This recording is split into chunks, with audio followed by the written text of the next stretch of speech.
Hari telah berganti minggu. Adi sudah pulang dari rumah sakit dan kembali tinggal di rumahnya.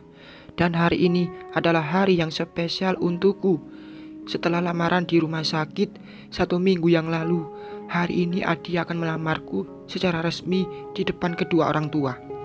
Sebenarnya aku sudah bilang pada dia untuk tidak usah mengadakan lamaran lagi. Tapi dia kekeh ingin melakukan itu untuk mengikatku sebelum acara pernikahan nanti. Semua orang rumah sibuk mempersiapkan segala sesuatunya, termasuk aku yang sedang dirias oleh perias profesional. Safa yang tidak tahu apa-apa tentang hari ini ikut sibuk berhias dan memilih baju yang dibawa mama dari butiknya. Sudah siap Al, Adi dan keluarganya sudah pada datang, ujar mama dari belakang. Aku membuang napas dengan kasar. Rasanya gugup sekali untuk mengikuti serangkaian acara lamaran hari ini. Sudah mah, Alina turun sekarang, kataku tanpa menoleh pada mama. Aku masih tetap di depan cermin dengan melihat pantulan wajahku dari sana. Nanti dulu, nanti kamu akan dipanggil untuk turun. Aku mengangguk paham. Meskipun aku pernah menikah, tapi acara seperti ini baru aku rasakan sekarang. Dulu tidak ada acara lamaran-lamaran segala. Langsung ijab kabul, itu pun tidak disaksikan banyak orang seperti sekarang ini. Setelah menunggu beberapa saat, ini waktunya aku untuk turun. Naimah, keponakan papa yang tidak lain adalah sepupuku, mengapit tangan kiriku. Sedangkan tangan kanan dikuasai Safa yang ikut turun denganku. Putriku sangat cantik dengan balutan kebaya mini yang pas di badan bulatnya, dipadukan dengan rok batik yang senada denganku, membuat gadisku seperti pengantin cilik. Om Adi, seru putriku seraya melambaikan tangan pada pria yang duduk di kursi roda. Suasana yang hening cenderung haru, berubah lucu dengan tingkah spontan Safa. Aku sampai menutup mulut menahan tawa yang hampir pecah. Sama denganku, orang-orang di bawah sana pun tak bisa menyembunyikan tawa. Mereka larut dalam kelucuan putri kecilku yang memanggil calon ayahnya itu. Sekarang aku sudah berada di depan Adi. Kami duduk saling berhadapan dengan diapit kedua orang tua yang berada di sisi kanan dan kiriku. Sedangkan di depan sana, Adi duduk dengan Om Gunawan dan salah satu keluarga Adi yang belum aku ketahui siapanya. MC mulai membuka acara lamaran ini. Dari mulai pembukaan hingga menanyakan maksud dan tujuan keluarga Gunawan Wijaya datang ke rumah ini. Sebagai orang tua, sebenarnya kedatangan saya ke sini cuma mengantar saja, mengantar putra saya yang hendak melamar pujaan hatinya. Dan sebagai seorang laki-laki jantan, harusnya yang di tengah-tengah ini yang bicara. Coba kita tanya, dia berani gak bicara langsung tanpa perantara? Kalau tidak, kita pending lamarannya hingga tahun depan, ujar Om Gunawan membuat wajah Adi memerah seketika. Tentu saja, semua orang tertawa dan bersorak menanggapi guyonan yang diciptakan Om Gunawan, termasuk aku yang merasa kasihan melihat wajah Adi yang menjadi merah, menahan malu. Adi berdehem. Tidak usah pakai kode, langsung saja, tutur papa ikut-ikutan. Semakin merahlah wajah calon suamiku itu. Aku sampai menyenggol lengan papa karena kasihan pada Adi. Tes mental, bisik papa padaku. Dasar orang tua. Mereka malah sengaja membuat Adi semakin gugup. Saat suasana kembali hening, Adi pun siap untuk mengutarakan maksud dan tujuannya. Tiba-tiba ucapan salam dari arah pintu masuk membuat kami menoleh bersamaan. Mataku terpaku dengan dada berdegup kencang. Saat yang datang adalah pria berseragam coklat. Dua pria itu mengobrol dengan tim pengatur acara yang kemudian langsung menghampiri kami untuk menyampaikan apa yang polisi tadi katakan. Mereka mencari Pak Aldi. Dek, "Abang, ada apa dengan Bang Aldi?" Acara lamaran yang sudah tersusun rapi menjadi dipercepat. Semuanya menjadi panik karena Bang Aldi dibawa polisi. Entah karena masalah apa dan entah perbuatan kriminal apa yang dilakukan abangku hingga berurusan dengan hukum. "Tenang Al, semuanya akan baik-baik saja," ujar Adi seraya menggenggam tanganku. Tadi Adi sudah menyematkan cincin tanda pengikat jika aku adalah calon istrinya. Sekarang kami sedang melakukan pemotretan dengan keluarga. Beberapa saat harus memaksakan tersenyum di depan semua tamu. Akhirnya acara pun berakhir setelah semua orang yang ada di sini menikmati jamuan yang kami siapkan. Seharusnya tidak seperti itu. Harusnya mereka berada di sini lebih lama lagi. Namun, kami sebagai tuan rumah yang baru saja mendapatkan kejutan dengan dibawanya Bang Aldi membuat kami harus menghentikan acara dengan sangat terpaksa. "Gun, aku minta maaf untuk hari ini. Sungguh, aku benar-benar tidak tahu akan ada kejadian seperti tadi," ujar Papa setelah hanya ada keluarga inti saja di rumah ini. "Tidak apa-apa, Din. Aku paham kok. Yang penting sekarang kamu cepat susul Aldi. Cari tahu kenapa putramu bisa dibawa polisi." Papa mengangguk lalu segera beranjak setelah Om Gunawan berucap. Papa pergi ke kamar dengan diikuti Mama untuk berganti pakaian. Setelahnya mereka keluar dan siap untuk menyusul Bang Aldi. Sebenarnya aku pun ingin ikut bersama mereka, namun tidak sopan jika harus meninggalkan Om Gunawan beserta keluarga yang masih ada di sini. "Kabari kami jika ada apa-apa, Din," ujar Om Gunawan yang mengantar kedua orang tuaku hingga mereka masuk ke dalam mobil. Aku hanya bisa melihat kepergian mereka dengan berdiri di samping Adi. Setelah orang tuaku pergi, aku mendorong kursi roda Adi agar kami bisa masuk ke dalam rumah. Perasaanku sedang tidak baik-baik saja, tapi harus tetap tersenyum untuk menjaga nama baik Papa di depan keluarga Om Gunawan. Melihat aku yang hanya diam saja, Adi menyuruhku membawanya ke pinggir kolam renang. Alasannya ingin mengobrol denganku empat mata.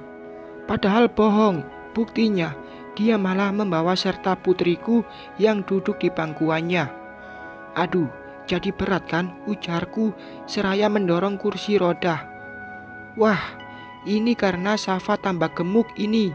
Adi ikut menimpali ucapanku. Putriku yang mendengar itu langsung mengerucutkan bibir dengan bersidekap dada. Aku dan Adi tertawa bersamaan melihat tingkah lucunya yang ngambek seperti orang dewasa. Sampai di pinggir kolam, aku menurunkan Safa dari pangkuan Adi, lalu aku dudukkan dia di kursi yang ada di pinggir kolam. Aku menarik napas dalam, lalu mengeluarkannya perlahan. "Apa yang kamu rasain sekarang, Al?" tanya Adi kemudian. Aku menoleh, menatap wajah yang akhir-akhir ini dihiasi dengan jambang tipis itu. Terlihat semakin tampan. "Campur aduk, kayak es campur," jawabku asal. "Oh, syukurlah." "Kok syukur?" "Ya, syukur. Meskipun campur aduk, tapi rasanya tetap manis kan?" "Iya dong, es campur kan manis. Mana mungkin ada es campur pedas." Aku terkekeh dengan meliriknya sekilas. Entah aku yang salah jawab atau memang dia yang pintar bercanda seperti ayahnya. "Bagaimana dengan Bang Aldi ya?" ujarku dengan pandangan lurus ke depan. Ragaku di sini, tapi hati dan pikiran melayang jauh. Mama dan Papa pun belum memberikan kabar tentang abangku itu. Beberapa kali mengecek ponsel, tapi layarnya masih padam. Tidak ada tanda-tanda orang yang memberikan kabar padaku. Aku dan Adi terlibat obrolan yang serius, tapi menyenangkan. Dia berceloteh meminta Safa untuk berhenti memanggilnya Om dan menggantinya dengan sebutan Papa. Yang buat kami tertawa ialah Safa malah menyatukan dua panggilan itu. Om, Papa. Safa memanggil Adi sekarang. Oh, begitu. Ya. Akan aku sampaikan pada Alina. Aku dan Adi menoleh bersamaan pada Om Gunawan yang berdiri di ambang pintu kaca menuju kolam renang. Seraya berujar, ia tengah menerima telepon yang aku yakini dari Papa. Ada apa, Om? Tanya, aku ingin tahu. Ini, Al. Barusan papamu telepon. Katanya kamu tidak usah khawatir dengan Aldi. Dia baik-baik saja. Benarkah? Tapi kenapa harus dibawa polisi? Tanyaku lagi. Tenang, Om belum selesai bicara.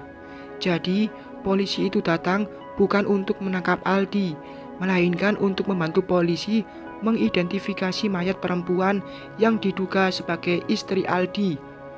Hah? Mayat? Ujarku terkejut. Aku menatap lekat wajah Om Gunawan seraya tangan memegangi dada. Apa aku tidak salah dengar? Mayat istri Bang Aldi? Apa jangan-jangan Kak Rindu meninggal? Ujarku semakin penasaran. Baru 4 hari yang lalu kakak iparku itu datang ke sini, memohon-mohon berlutut di kedua kaki Bang Aldi untuk mencabut gugatan cerai yang dilayangkan abangku ke pengadilan agama. Sambil terisak, Kak Rindu mengucapkan maaf dan menyesali kekhilafan yang dia lakukan bersama Damar. Namun abangku sudah mati rasa. Jangankan mengabulkan permintaan istrinya itu, untuk memaafkan pun sepertinya berat. Sekarang aku malah mendengar Kak Rindu meninggal. Ini mimpi, apa hanya khayalanku saja? Om, apa Papa tidak mengatakan kronologi kejadian meninggal Kak Rindu? Lagi-lagi aku bertanya pada calon mertuaku itu. Tenang, Al. Sebentar, aku akan menelepon seseorang dulu, ujar Adi mencoba menenangkanku. Calon suamiku tengah berbicara dengan seseorang yang entah siapa. Dia juga menyebut nama Damar dan Rindu untuk mengetahui apa yang sebenarnya terjadi.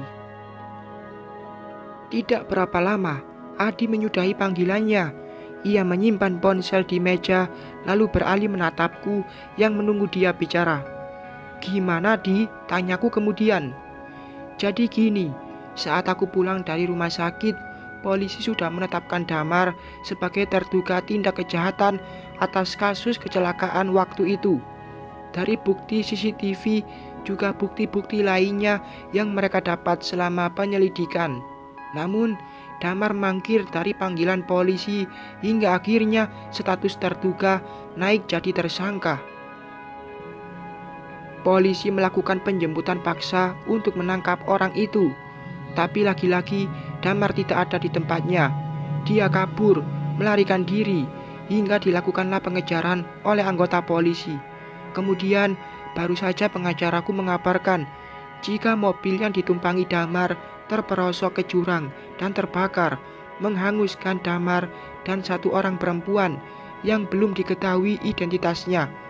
Aku beristighfar seraya menempelkan punggung pada sandaran kursi. Sungguh tragis berita yang kudengar hari ini. Aku tidak menyangka jika Kak Rindu ikut kabur bersama Damar dan akhirnya dia meninggal dalam pelarian itu. Lalu untuk apa dia memohon meminta dipertahankan jika pada kenyataannya masih bekerja sama dengan Damar? Ah, entahlah. Itu hanya dia yang tahu. Sekarang Kak Rindu hanya tinggal nama. Ia pergi meninggalkan luka yang dia buat selama hidupnya. Kamu mau tetap di sini atau pulang bersama Papa, Di? Papa ingin menyusul Dinata ke rumah sakit, ujar Om Gunawan, menepuk pundak putranya.